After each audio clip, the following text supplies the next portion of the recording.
चला ही शेवटची भाकरी ना? हो. टोटल किती भाजलं? 4 जणांना 4. 4 जणांका 4 भाजले. आणि आज काय आहे भाकरी बरोबर? सोयाबीन. कोण इलो? गीता ते? Hello. How are you? I'm fine and you? काय करते बाळा? काय झाला करते बा? English. एवढंच आमका इंग्लिश येता.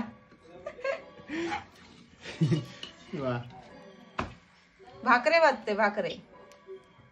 भाकरी बसतो. अजून काय येतं काय विचार इंग्लिश? अजून काय येतं इंग्लिश तुका? काय? इंग्लिश मध्ये काय येतं तुका अजून? मका इंग्लिश आणि काय नाही. एवढं येतं. हाय अँड हाव आर यू? तिची पोरगी BSc करतात त्याच्यामुळे ती का वाटतं एवढंच शिकवले. हाय हाव आर यू? पुढचं पण शिकव सांग.